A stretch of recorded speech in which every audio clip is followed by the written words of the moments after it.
তো গাইস আজকে গিয়েছিলাম আমরা কাজে, আর কাজে গিয়ে যে আমাদের ওখানে এভাবে ম্যাগ হবে আমরা বুঝতেও পারিনি। আর এখানে ম্যাগের চোটে ভিডিও ভালোভাবে হয়নি, মানে দেখতে পাচ্ছ তোমরা ক্যামেরা একদম ভাবে গলা দেখাচ্ছে। তো ভিডিওটা তোমরা শুরু থেকে লাস্ট পর্যন্ত দেখো, তাহলে তোমরা মজা পাবে। তো সকাল সকাল বসে আছে আমরা সবাই এখানে ট্রেক্টর পানি, তার জন্য ট্রেক্টর পেলে আমরা সারিয়াগুলো নিয়ে চলে যাব সাইডে। এখানে আমরা সবাই মিলে দাঁড়িয়ে আছি, আর ওখানে আমাদের ট্রেক্টর আহে, ট্রেক্টর আসলে আমরা লোড করে দিব, দিয়ে চলে যাব। তো এখন আমরা সারিয়াগুলো লোড করতে লেগে পড়েছি, আর এখান থেকে আমরা সারিয়াগুলো লোড করে নিয়ে চলে যাব সাইডে। তো দেখতে পাচ্ছ আমরা এখন আজ চলে এসেছি সাইডে, আর সাইডে এসে এখানে আমরা সবগুলো সারিয়া খালি করে দিলাম, দিয়ে আমরা ট্রেক্টরকে পাঠিয়ে দিলাম। তো আজকে আমাদের এখানে কাজ হলো যে আমাদেরকে এখানে চেম্বার বানাতে হবে, মানে ড্রেনের চেম্বার। তো যাই হোক কাজটা অনেক ভেজালের আছে, তো কি করার করতেই হবে আমাদেরকে। তো এখানে আমরা সবাই মিলে লেগে পড়ে গিয়েছি কাজটা করার জন্য।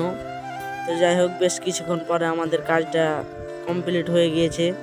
কমপ্লিট করতে না করতে এখানে দেখতে পেয়েছি যে আমাদের ঢালের গাড়িটা চলে এসেছে, আর এখানে আসমানের আবহাওয়া কিন্তু অনেক খারাপ, যে কোনো সময় বৃষ্টি আসতে পারে। তো যাই হোক আমরা এখন তাড়াতাড়ি করে ঢালাইটা ঢালবো, দেখি আমরা ঢালাইটা ঢেলে রুম যেতে পারছি কিনা।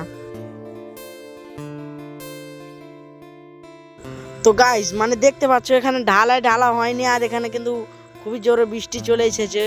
তো এখন কি করব, বৃষ্টির মধ্যে তো আমাদের ঢালাইটা চলে এসেছে, তো এখন আমরা রুমে যেতে পারছি না। তো যাই হোক আজকে বৃষ্টির মধ্যে আমাদেরকে ঢালাই করতে হবে। তো অনেক কষ্ট করার পরে আজকে ঢালাইটা আমরা কমপ্লিট করলাম। আর ঢালাই কমপ্লিট করতে করতে আমাদেরকে কিন্তু খুব কষ্ট হলো, মানে ম্যাগে ঢালাই করতে হচ্ছে, বুঝতে তো পারছো তোমরা। তো যাই হোক এখানে আমাদের ক্যামেরাতে ঘোলা দেখাচ্ছে, মানে ম্যাগের চোটে কি করছি বুঝতে পারছি না। আর এখানে রুমের দিকে এসে দেখি তো আমি তো অবাক, মানে ডাব্বা টাব্বা সব উড়িয়ে নিয়ে চলে যাচ্ছে গাইস। এটা কোনো কথা হলো? মানে ম্যাগটা দেখতে পাচ্ছ তোমরা কিভাবে হচ্ছে বৃষ্টি, একদম সব ভরে গেল। তো যাই হোক আজকের মিনি ব্লগটা আমার এখান থেকে ছিল। তো সবার লাইক সাবস্ক্রাইব করে পাশে থাকিও।